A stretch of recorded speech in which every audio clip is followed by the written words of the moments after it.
Hello, everybody, and thank you all for joining our webinar today, Rebound and Recover the Critical 24 Hours Post-Cyber Attack.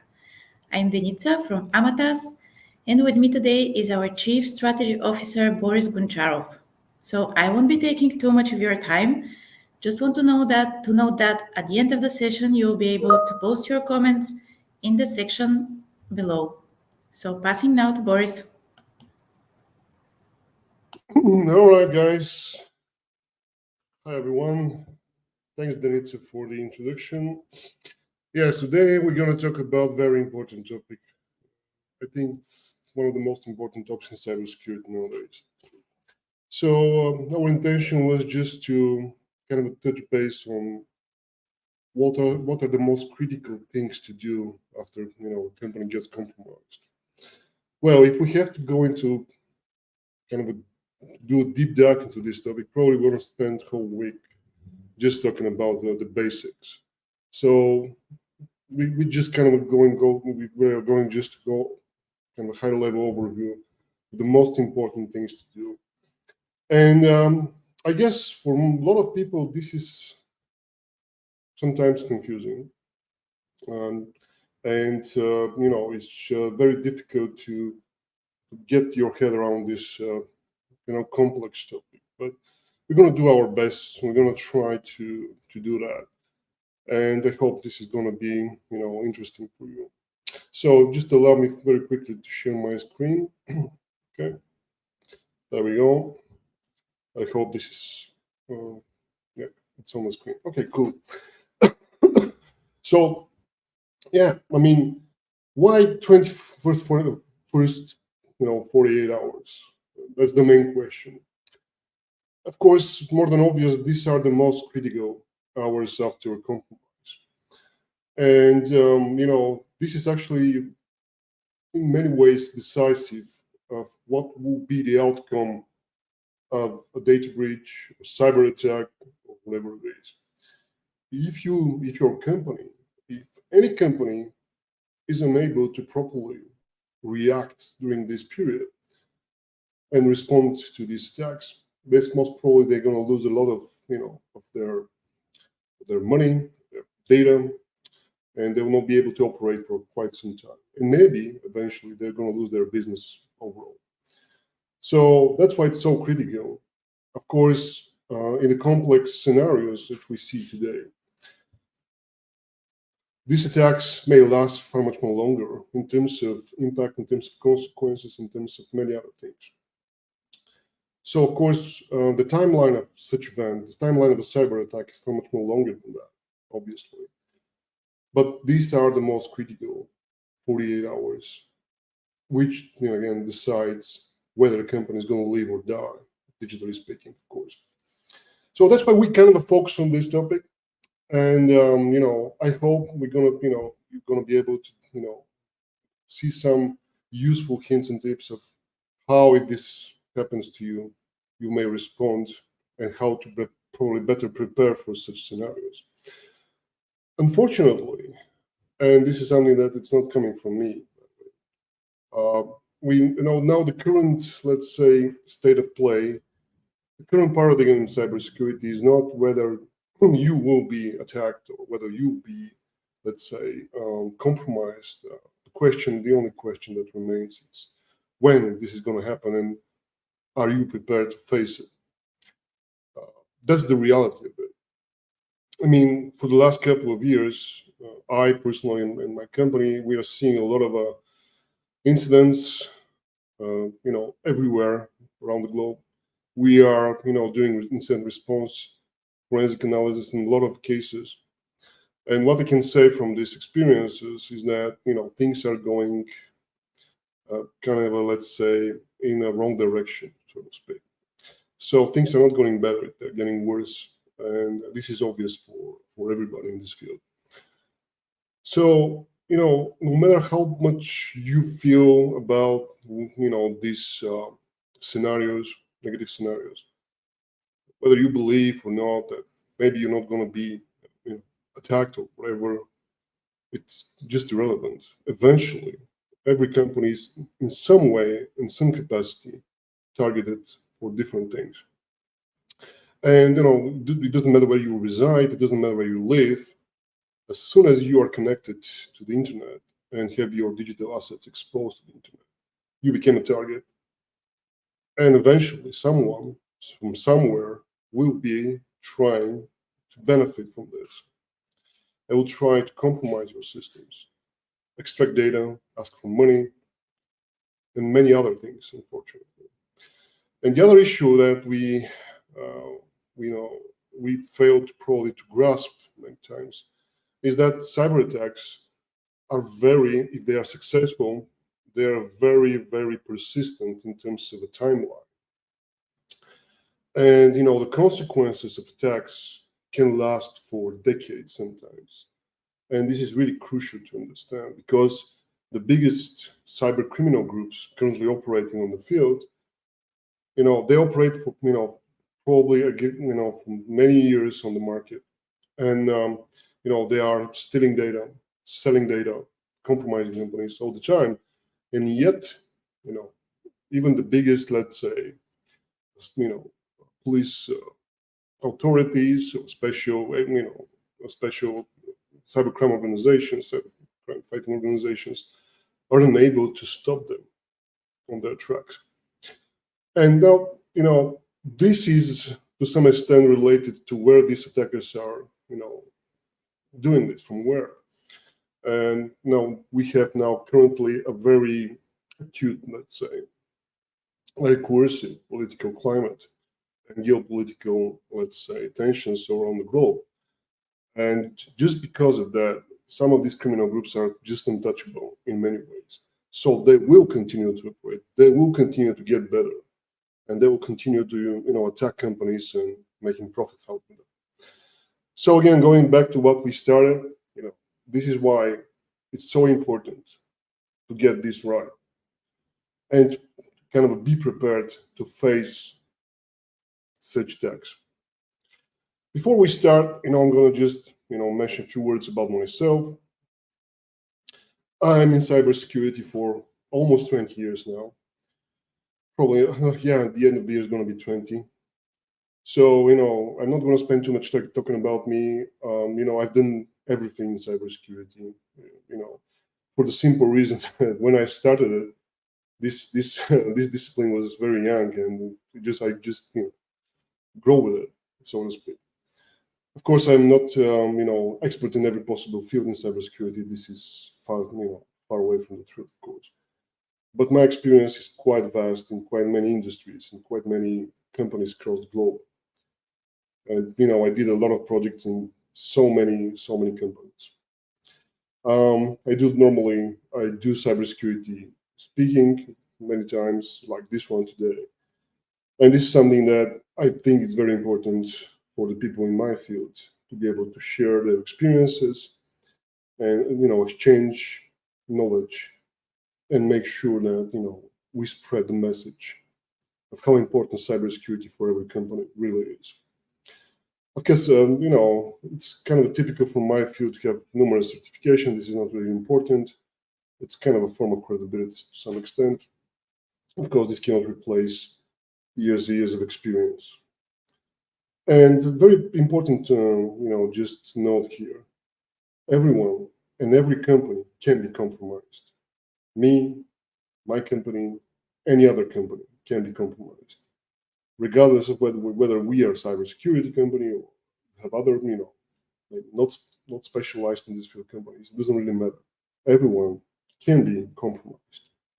So that's why everyone should be careful and should not think that it's something that doesn't apply to him in any sort of capacity. Okay, so let's dive in more details. So I wanted to, when I started to think about this topic, sorry. When I started to think about this presentation, I was thinking about what kind of let's say, type of cyber attacks we should look at. Excuse me, something is my throat is kind of sorry. So, what kind of a cyber attacks we should focus on? Because there are so many variants, isn't it?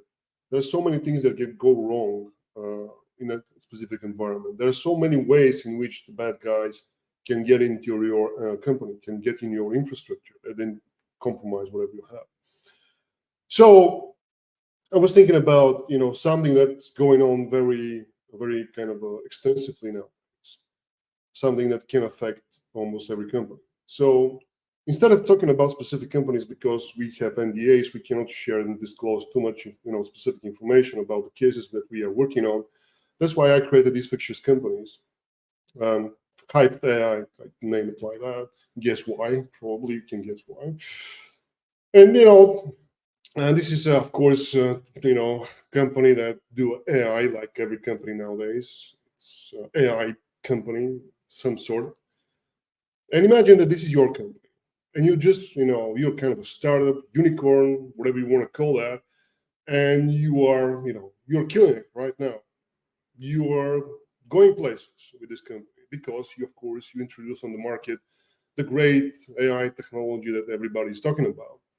And you have a sudden rush of a lot of customers, a lot of money coming into your company. You're growing fast, But of course, in this situation, normally, and this is something that we see from the real life experiences we have, is that these companies are very fast to grow, but of course, security is kind of a lagging behind most of the time. And this is typical, and this is something to be expected, especially from startups and small companies, mid-sized companies. And obviously, when you are trying to make your name on the market, security probably is something that sits somewhere in the background. It doesn't play too much, let's say, role, especially in the beginning. And let's face it, not a lot of these companies have enough capacity or expertise to properly address on the early stages of their product development cycles, whatever, to address cybersecurity properly, because they simply don't have the people for that. Anyways, so imagine that this is your company, and imagine that you are, going places with your company, you're providing your services, AI-based, whatever, and now, something happens to you.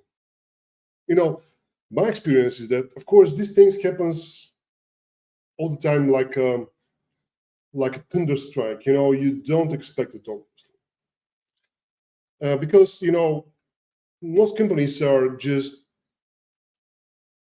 or they just are just believing or praying or whatever, or meditating about it. Nothing wrong is going to happen with them. It's a human thing, really. A lot of people, and this of course includes company executives, just don't think about bad scenarios, right? They think that these things will never happen to them. This is called optimism bias, so to speak. Even if something bad happens around you, you say, well, it will be fine. I'm going to deal with it. I don't, it's just going to be, I'm going to survive. Even if it happens to me, I'm going to deal somehow with that. So, most people are like that. Of course, cybersecurity people like me are more paranoid all the time, which is, another extreme scenario, but, let's not talk about that too much. But, most people are kind of a positive and optimistic about things in life in general, and how the company is going on. So, that's why you don't normally expect such things. You don't do it. You know that you have some kind of stuff going on in your place. You have some, anti-malware protection. You have some kind of stuff running around. And that's why you kind of, this is something like a back thought in your head, sitting there and, just, from time to time, just appearing and saying, listen, maybe I should do more. But no, let's focus on the revenue now. Let's not think about cybersecurity right now. So imagine this happens. And imagine this, this company, experience a cyber attack. Imagine this is in the most inconvenient time possible, right?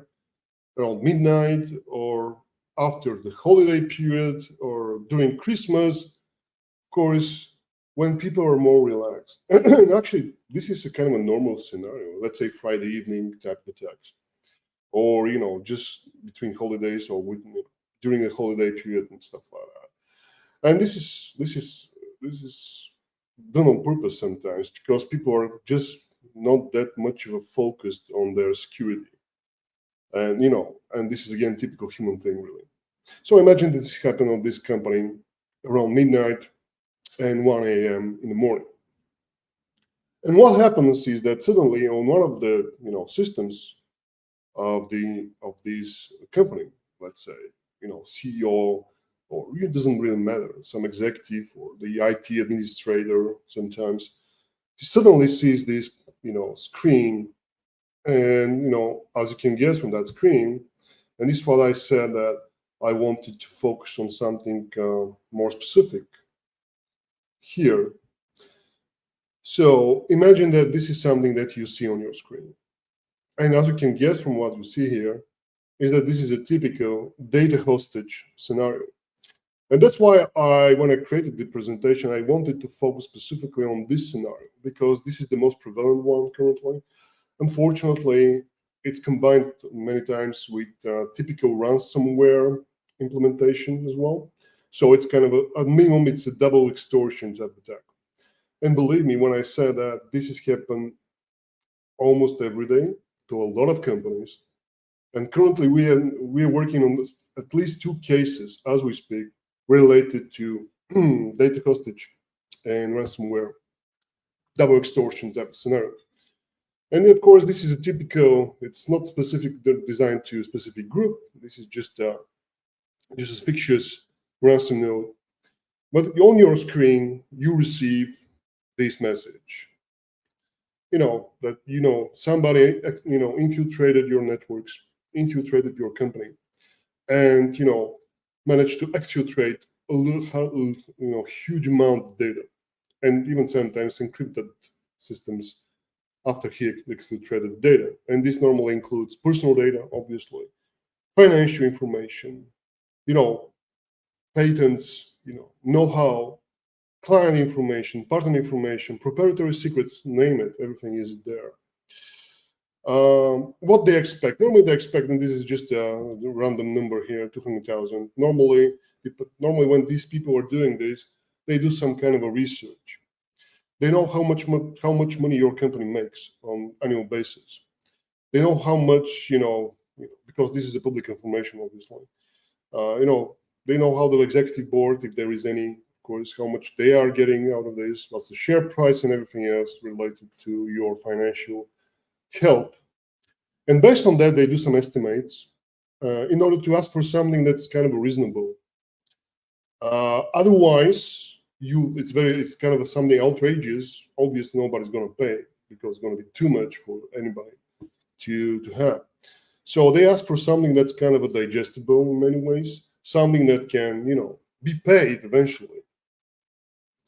And also, they say, listen, if you don't give us this money, obviously, in 48 hours, for example, it depends on the group. Sometimes they give more time, they give some days, to some companies they give more hours. That really depends on the modus operandi of this company. So they say, listen, if you don't pay, we're going to release all the stolen data to the public. Or first of all, maybe we are going to try to sell it to your competitors or to whoever's interested. And then we will contact your competitors, we'll contact your clients, the authorities, and then we're gonna, provide them with this information that your company is being, compromised, and a lot of data is being, exposed to the internet. So, pay us. They also sometimes gives, instructions to how to do it, basically, to go to dark web, for example, how to install Tor browser and stuff like that. You have to visit a specific website or use a specific chat in order to interact with the bad guys. They give you, let's say, credentials to go to a specific, site and, start this interaction. Of course, they also offer some kind of a proof and evidence that they actually compromise your systems. Normally this includes some data samples, random data samples from your infrastructure, And of course, there is a warning. This is some kind of a coercive element into all this. If you don't, don't talk with the authorities, don't inform them, don't do anything stupid, just pay us and everything will be fine. If you pay us, we are going to, delete all your data. We're not going to, do it again. We also going to give you some reports. We're going to showcase how we, compromise your infrastructure, in which specific technical way we did that. And then you can, of course, use this information to improve your security. We care about your security. Sometimes they are very, very polite, very concerned about your, security, how you can improve, and so on and so forth. Well, from my experience, I've been, negotiating with some groups on behalf of our customers. What I can say from my experience is that, first of all, let's be honest, some companies eventually going to pay. It's not recommended because of many reasons, but companies are going to pay. You may ask why they're going to pay. Well, for example, you are just, at the edge of, making, a huge, let's say, profit on the market. Or you want to go to the stock exchange, or you want to do a lot of other things. And if this becomes, let's say, public, your company is going to die, basically. And that's a natural consequence of this. And a lot of companies are just, I've been witnessing this with my eyes, these discussions and this kind of thought process in everyone manager's mind. I mean, what if I pay? Maybe the problem is just going to go away and everybody is going to just lose some money, yes, but the problem is going to go away. Well, it may, honestly, with one scenario that I was part of, the company decided to make the payment. And, we started to negotiate with the group. They were very professional, by the way, very well worded, not very aggressive, professional. Of course, we asked for random samples of data to validate their claim. We validated that they have all the data that they claim they have. And the next question was, okay, they kind of asked for a specific amount, which was a huge amount, and we started to negotiate. And this is a complicated process, but it has to be done if this is the decision that was made. And then eventually, the number was brought down to something acceptable for the company, and they decided to make the payment. Of course, we advise not to do it. But we cannot, of course, force companies not to do it. So, we just can help if this is what they want. And, eventually they made the payment with Bitcoin, of course, and stuff like that. But it's a very complicated problem because, first of all, how you should explain, this amount from your, accounts, where this money goes. What's the reason for this money to disappear from your booking? So there are a lot of questions, and also how you can buy a huge amount of Bitcoin for a limited amount of time, and so on and so forth. So there are so many technicalities in this, and there are so many, things to consider legally, operationally, and many other things. So that's why it's not really advisable to make these payments, because obviously, forget about that you are funding, criminal groups. That's one thing. The second problem is that you are creating a hole in your accounting, in your financials, which is very difficult to explain. And there is no easy way to get around this problem. So that's why it's so complicated. And that's why it's not really advisable to do anything like that whatsoever. But even if you don't decide to pay, you still have to properly, communicate with these groups in order not to escalate further down the road problem. Now, imagine that, after, this is done, imagine this, you're sitting in your chair, 1 a.m. in the morning, and you have this clock, and there is something says 48 hours remaining until the data gets disclosed. Now, that's kind of the moment that everybody really should be afraid of, And what normally happens in these scenarios, and I'm going to kind of speaking from my experience, is mostly this confusion and urgency, acute sense of urgency and confusion. I can tell you for sure that most of the companies, especially mid-sized companies, they don't have working or realistic incident response plan in place. They may have something on paper, which might be required for compliance purposes, right? But I can assure you, this is really not what they need. Most of the companies don't know what they are supposed to be doing in this, especially if they don't have a cybersecurity unit in place or incident response teams available and stuff like that. And these are the most of the companies. Let's face it. I'm not talking about the big guys. Big guys always have an incident response team. They have a proper organizational structures around this, and they have experience and all blah blah blah, whatever. I mean, they have everything they need basically. Even in this situation, they probably get confused sometimes because it's very complicated. But imagine you are sitting there and you're the manager and you're thinking, what am I supposed to do now? Should I start to chat with these guys?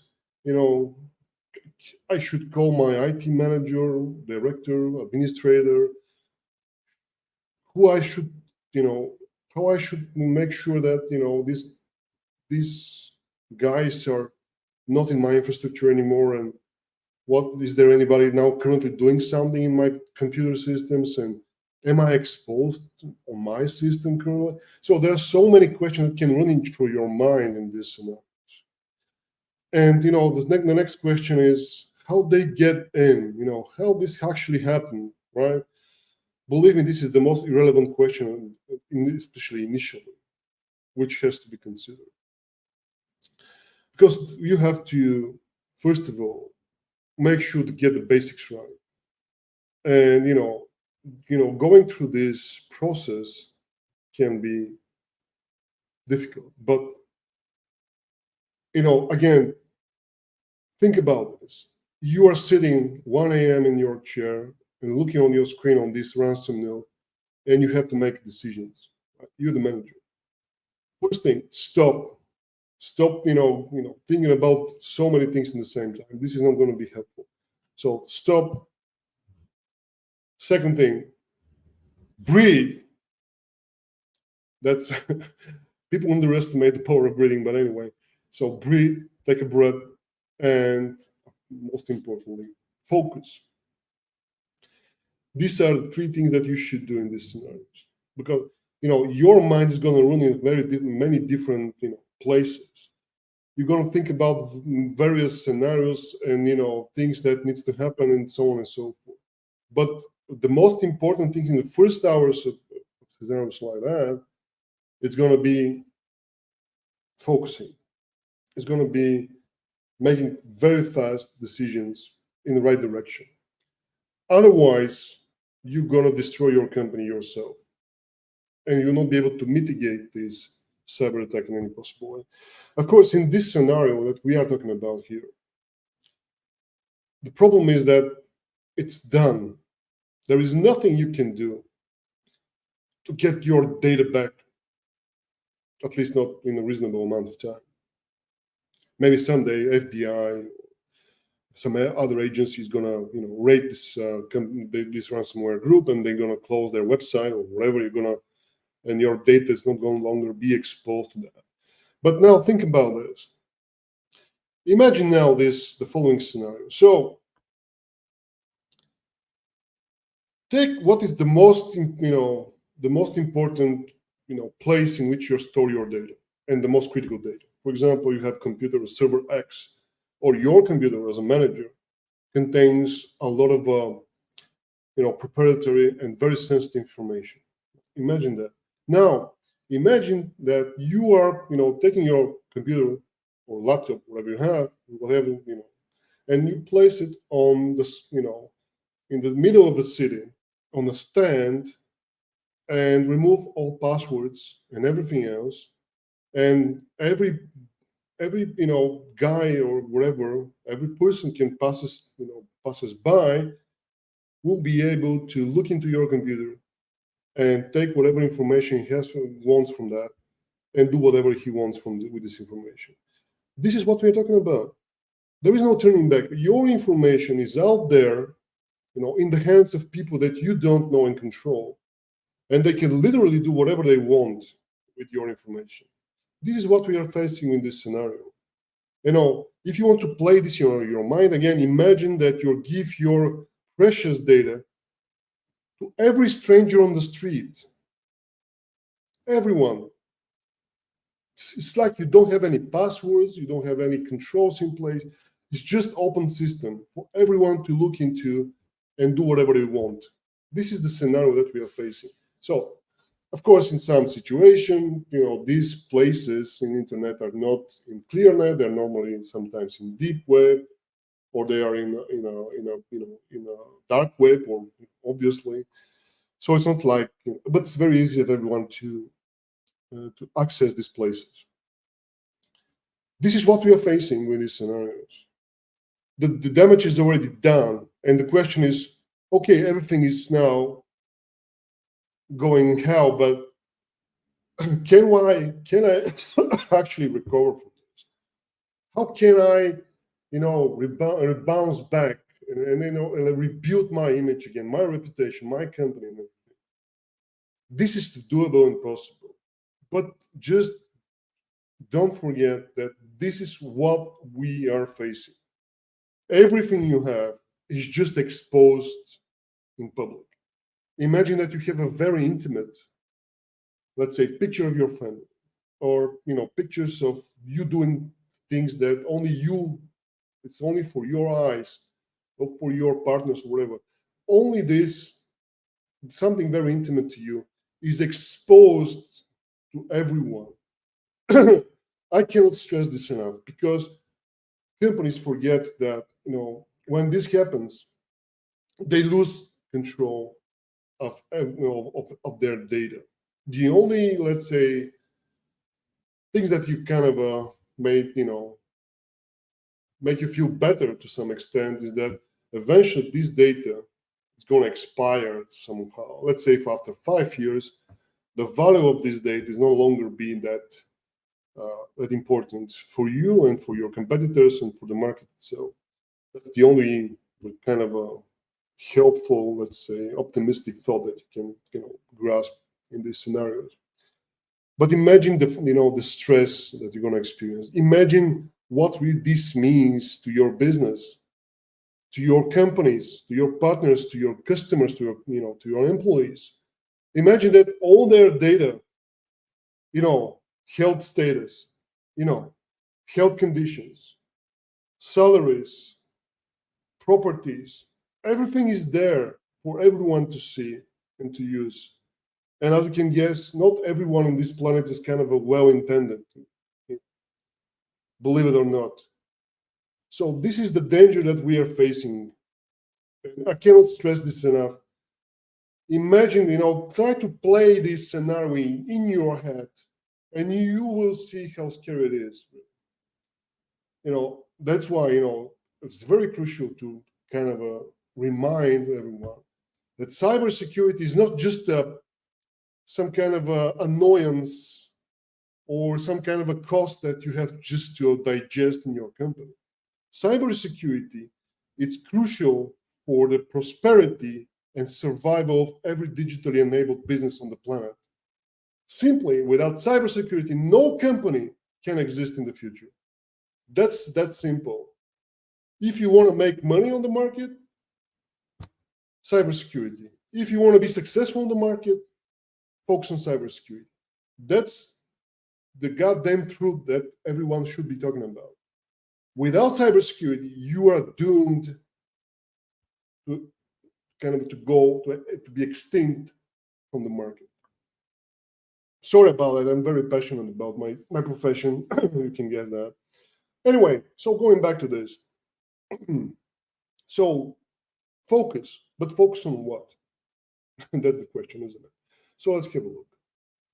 What thing we have to do? So if I may, suggest, I don't want complexities in these scenarios. So I prefer to have very straight approach, especially in the complex situations.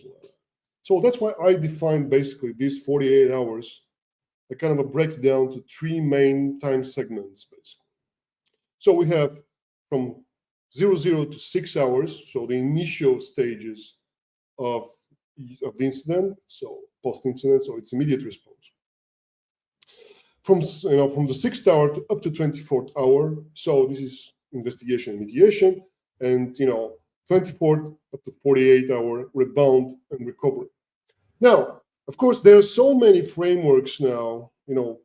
My colleagues from this profession, they know very well NIST frameworks. There are ISO standards, for instance. There are so many things you can consider here. Of course, there's so many guidelines and best practices around this process. Of course, I advise everyone to go and check it out. Of course, somebody is more interested into, we can provide extensive list of all the best practices, resources that are, needed to properly design and devise incident response plan and make sure we can deal with incidents properly. So if this is, of course, somebody wants to get that, we can definitely provide more information after the event. So that's why, in these situations, again, it's about focusing. It's about doing, because there are so many things that can happen, and there are so many things that should happen in this scenario, that you can lost yourself into all these kind of complexities. That's why you have to kind of a simple strategy in place as much as you can in order to properly respond to this, problem. So let's see these three steps, crucial steps within this time frame, and see what we are supposed to be doing with this time frame. Now, this is the first one. So from the moment you realize you've been compromised.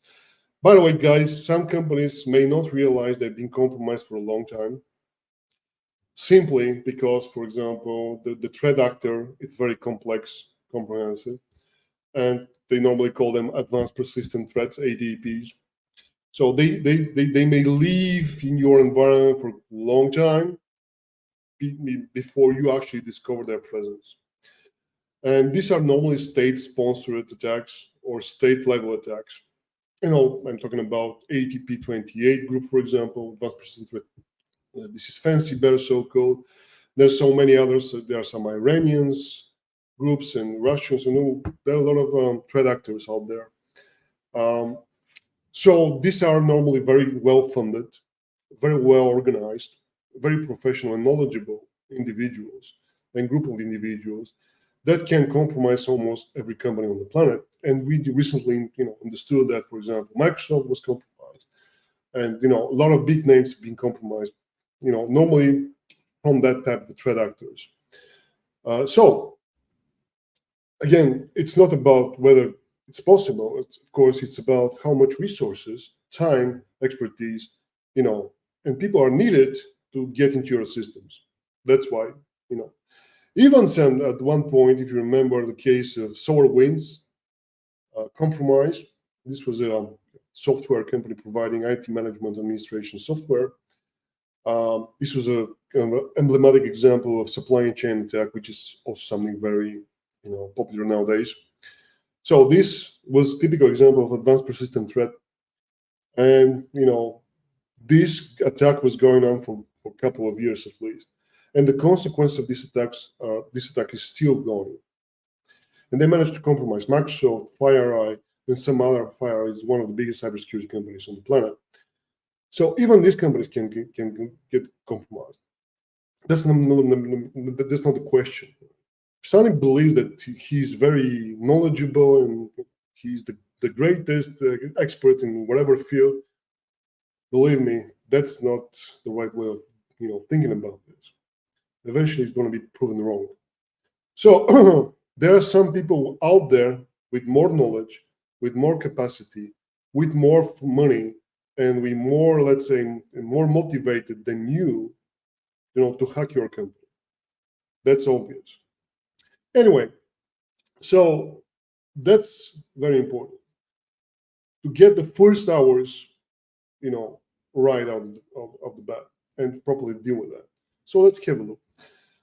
I try to devise very simple, steps, to define very simple steps, which can be used for a kind of a guideline in these scenarios, in order not to allow, to chaos to emerge from this. And because, especially companies if they don't have, let's say, cybersecurity capabilities, or they don't have an instant response in place, they can very easily get confused. And normally what happens is that the IT guy, whatever he is, let's say he's running around, trying to kind of, do everything at the same time, to block, delete, restore, a lot of things really in the same time, right?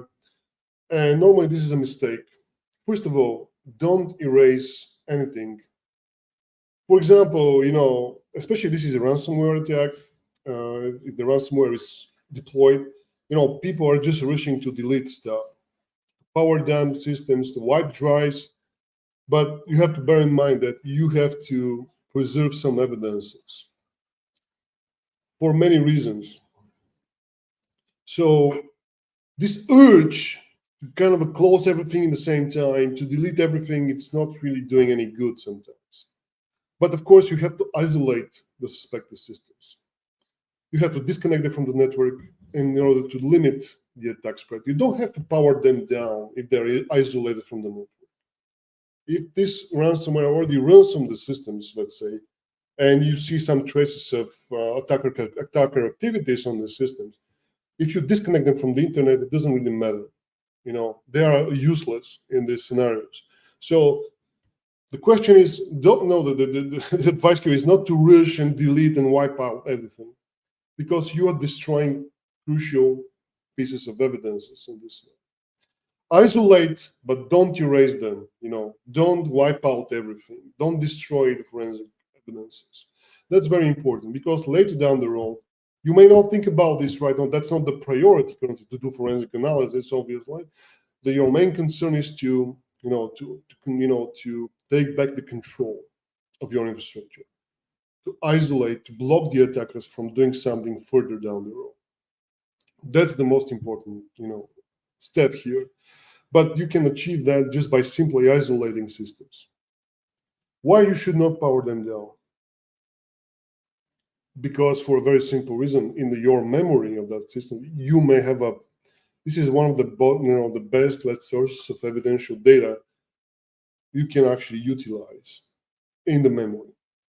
So if you power the system down, you lose a lot of evidential material, which cannot be restored back.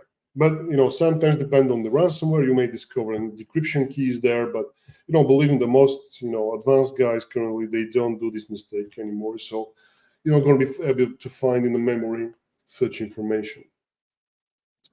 But again, there will be a lot of other pieces of evidence that can be utilized later down the road. If you don't have team, if you don't have cybersecurity expertise, you should reach out to experts immediately. That's very, very important, because of course, the IT guys with a lot of experience, they can understand this. They can, to some extent, they can deal with all the situations by themselves, purely technically speaking. But it's not just about technicalities here. There's so many things, other things to be considered in these situations, especially forensic specialists, forensic analysis. And also they probably better understand the compliance requirements in incident response. All the complexity which is behind that. So, this urge to fix this very quickly, it's actually making things, worse most of the time. Not always, of course. So it's very important to get control. If you're unable to do it with your own, expertise, reach out to experts immediately. Alert your legal team. That's very, very important, because There are so many in this situation when we have data exfiltrated. There are some reporting obligations, and also the ways to which better you have liability in your contracts. You may have let's say sections in your contracts related to to data protection and so on and so forth. So you need legal expertise to properly define the approach here. Again, don't touch compromised systems, don't change files, run diagnostics, try do-it-yourself type of troubleshooting. This is just destroying evidences, and this is just making your case worse. Very important here, and a lot of people forget about this on that stage. Documenting things, right? You can create a simple log in Excel. Again, if you don't have one, we can provide you with one. It's a very simple thing to have, but it's very crucial because after you start to rush into things, fixing these things all the time, you're forgetting to kind of log what you are doing, on what system you're doing this, and so on and so forth. And can usually lose track of what has been done, by who, and with what. So you need to keep track of every step of the way, who was involved, what actions were performed, and then you'll be able very easily to rebuild the timeline of your actions, your response. And this is going to be needed later down the road when you're providing reporting to the authorities and to some other, to your partners and so on and so forth. So you need to keep log of your actions and what you're doing. And also external communication. At this point, especially in the initial hours, you don't know too much really. You cannot make bold statements about what happened really. You know that something happened, and you have to avoid speculating with this information or provide premature statements, because later down the road, this is going to be very difficult to remediate in terms of a communication strategy. So don't provide, a premature statement to customers, media, or anyone outside. Of course, you may have this core need to know group, so-called, which are dealing with the incident, but don't go out there and just spread information like crazy. This is not going to do any good for anybody. And this is normal because, again, at that point, you don't know all the details. You don't know how exactly this happened. You know maybe what happened. Maybe somebody, as this example, you are, guys are extorting you. You have the ransom note and everything else, but you don't know whether these, guys are still in your network. You don't know, how exactly this happened. You don't know what kind of a data were impacted at this point. You haven't started to negotiate with these guys. You don't know a lot of things, right? So it's really doesn't make sense to kind of rush there and to provide a lot of information. And again, the best strategy is if you make a cautious decision, and this is the right decision, not to engage with the threat actors and to pay them whatever. If you decide that, you have to assume that eventually everyone will know. Everyone will know that you've been compromised. And if you take this thought in your mind, you will be very easily from then on be able to communicate this. Because if you assume the worst case scenario in which your customers, your employees, your partners, the authorities, everyone knows that you've been compromised and all the details, then you are free, so to speak. You don't have to be afraid anymore. So you can devise then very open, sincere, professional communication strategy, which will, provide testament to your integrity as a company, as a, way to handle this, So, and this is actually something that may save your brand and reputation later down the road. Okay, so the next period from 6th hour to 24th hour, right? So let's have a look. Here, you start to do some, technical work here. You start to do some log analysis, obviously. You dive into the network, the systems that have been, suspected to be compromised, network firewall logs or whatever. You try to trace the attacker movement and the tactics will be used. Again, if you need to understand how these companies operate, there is, in US resources, we have a lot of useful information about this. So you may look into, NIST, you can look into, into a lot of websites from U.S. government that actually provide information about that. So, for example, CISA advisories, for example, Cybersecurity Infrastructure Security Agency in U.S. This is Cyber Defense Agency. So they provide detailed information for specific data extortion groups. They provide information about, what kind of techniques they are using, what kind of artifacts or things they are doing in your systems, what kind of tools they use, and what kind of files they are installing, and so on and so forth. So, and then you will be able very quickly to match this with whatever you see on in your place. And even this is going to save a lot of time to look for specific things on your systems. For example, some artifacts that, and if you don't know this information, you're going to lose yourself in, looking everywhere for everything. But if you are able to map, and mostly in these scenarios, these groups are announcing themselves. They say, we are the group, whatever, and when you go to their website and dark web or whatever web, you see very clearly who they are. So going back to these advisories that you have as a free resources online, again, Cybersecurity Infrastructure and Security Agency, for example, in the US, they have a very detailed breakdown of these groups. They can provide you, let's say, what kind of vulnerabilities they're exploiting, how they get into your systems, what kind of tools and technologies they are using there in order to compromise your systems. So going back here, you're looking for the intrusion point sometimes. And let's face it, sometimes maybe you will not be able to find that one, but you may look for a specific vulnerability or method to exploit. For example, something on your firewall. Maybe there is a 0-day or there is some vulnerability that's not addressed on your firewall, and this was used in order to get into your systems and so on and so forth.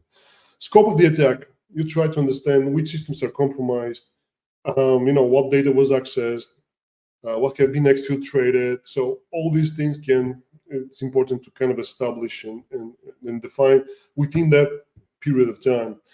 And patching and remediation. So if you understand that there is a critical vulnerability in your, let's say, firewall or whatever system, you may apply fixes or update to address this identified vulnerability if a software, of course, issue was exploited. And the forensic analysis starts from there. So the forensic analysis will start to kind of collect. They may create images of your systems. They could create, memory dumps and so on and so forth. And they try to analyze. They start to do this analysis in order to uncover the attacker tools, hidden backdoors, and whatever there is. You have to bear in mind that forensic analysis may take some time, because if this is a complex attack, if the infrastructure is big enough, this may take a lot of time to go through and find everything. And of course, communication still remains very crucial in these scenarios.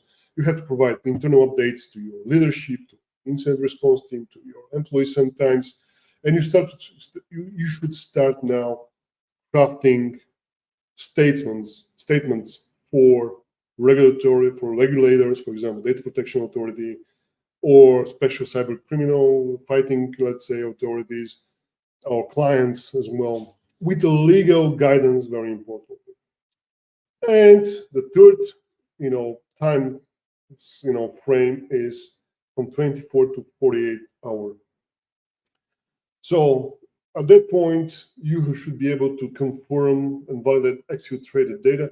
Well, of course, if there are terabytes of data, claimed to be extracted, exfiltrated, you're going to need probably more time to do that. But overall, you may randomly, identify the pieces of data here and there and validate across the board. So that's something that you can do, obviously. You have to assess the partner impact, because probably you are working with partners. So if there is data shared, or there is data, somewhere, partner data on these systems, you have to establish this, or probably maybe in supply chain scenarios, a partner system may be the entry point of the attack. So again, you should begin communicating with the partners, again, under legal guidance. So you have to provide status reports or stuff like that. But again, with legal guidance and properly, worded. And then you may, after this is established, you may start to recover. Maybe you restore from backup, or you restore systems, because probably if somebody compromises your Active Directory, for example, you may want to rebuild Active Directory from scratch, or, whatever. There are so many things that can require, recovery from that point of view. And also legal consultation throughout the board, across the board, reporting deadlines, client notification strategies, liabilities, and so many other things. Legal in this case is very crucial, especially in this time frame. And also you need some public relation guidelines, because again, assume that everybody knows now. And you have to provide, statements and communications with PR specialists probably, or communication advisors, or, somebody with enough experience to kind of do this for you. And of course, you continue to exercise caution, because maybe the attack is not fully contained. You not really know. If you are, for that amount of time, 48 hours, it's not really sufficient to address everything basically in the same time. So you have to be prepared that there may be some loopholes here and there, and many attackers may be stealing your network and hiding from being, let's say, kicked out from the network. So you have to monitor actively the environment for an extensive period of time to make sure nothing suspicious is going on out there. And the times, it's up, but not really. This is just the beginning, to be honest. This is the beginning of, full scale. It can take sometimes years to properly just, recover yourself from such things. I'm not talking about technically speaking. I'm talking about as a company to survive and, and after that to continue to operate and rebuild your image and reputation. And these scenarios can happen. Companies which are very open and, and do things in the right way, in the way that we kind of described here, they are actually able to rebuild their companies and rebuild their, reputation from their customers. So the advice that I can get ready for the worst case scenarios of things, because eventually, you may have deja vu, unfortunately, no matter whether we want it or not. Okay, I think the kind of a time is almost ended, so I'm going to stop here and pass the ball to Denica. Do we have any questions? Thank you very much, Boris. And there is just something that echoes from your presentation in my mind. It's actually seems like the biggest cybersecurity problem are not the malicious actors, not the villain hackers, not the emerging AI threats. It's actually underestimating cybersecurity, like not having the appropriate response technique. This is the real threat. Like this is what I'm left with after this presentation. I hope that you're left with this, because this is exactly what I wanted to emphasize. Forget about the fancy stuff like AI. Of course, AI will be used for such things, of course, for the attacks, for offenses and stuff. It's kind of more than obvious. But that's not the most relevant question. The question is, am I ready if things like this happen to me? And how am I supposed to do? What am I supposed to do in these scenarios? Do I have the capacity, the resources, the knowledge, and the process to respond to these scenarios? Because you have to assume, and everybody should assume, that you have to have it in your mind somewhere here. It's not, well, maybe this is not going to happen to me. Oh, well, let's pray, or let's go to the church and, light a candle and hope for the best. No, it's about accepting the reality. And the reality is that we are not living in a fluffy cloud surrounded by pink elephants and stuff like that. We are living in a harsh environment, physically speaking, and also digitally speaking. And we need to be ready. Don't underestimate this. This is so crucial. So as we're like almost 1 hour long, I will just go to the questions. We have 3 really good questions. I will now show each one of them on screen. Here it is, Camelia, who is asking, can you give an example of a business that effectively managed a cyber attack in the initial 24 hours? What lessons were learned about quick response and recovery. Well, there is, I don't remember exactly the name. Currently, there was a big manufacturing company in US. I don't know. I think it was in Sweden, and they get data hostage attack and ransomware attack like the one that I just described, and they decided not to pay, and they immediately started to do the right things in this amount of time. And the result of this was that they managed to stand out in terms of how they communicated. They were very open in their communication with the customers. They were very transparent with what they did. And eventually, they've been praised from across the board for the way they deal with this situation. And they managed to regain their customer, to keep their, of course, customer, to regain their brand and reputation, and being on the market. So I don't remember. I can look into it. I don't remember now the name. It was a Swedish-based company, but very heavy, heavy hit by extortion and ransomware attack. All the system were unoperational for a lot of periods of time, and for manufacturing, this is very crucial. But still, they managed to recover and to bounce back and be a successful company after that. So we have another one. How do you assess the full impact of a cyber attack on your business operations, data integrity, and customer trust? Listen, I get this question a lot, really. How am I supposed to know the extent of the attack and so on and so forth? And companies start to going to paralysis analysis type of routine, or paralysis by analysis, whatever you want to call that. That's not relevant, really. How you can estimate, of course, you can, this is not a relevant question in the first stages of the attack. And because normally, what I think it's more important is to start to, focus on what you are supposed to be doing instead of trying to estimate the full impact of the attack. Normally, you should assume that the worst case scenario is out there. So if you assume that, all your critical important information is out there, it doesn't really matter the calculation itself at that point. Obviously, after you have some time, you can sit down, and probably this is going to be needed anyway. You can run some estimates about what's the value of this information, and this can include, what's the liability behind that, what's going to be the penalties that I'm going to pay, for not protecting this data, and how much revenue I'm going to lose if customers decides to because of this attack to leave my company, not be part of that, and whatever. So, and there are, of course, operational technical impacts and stuff like that. So there is a way to calculate that's kind of a trivial. Trivial for the short-term calculation. For the long-term consequences, very complex. But that's not the most relevant thing to think about. It's about responding quickly and efficiently.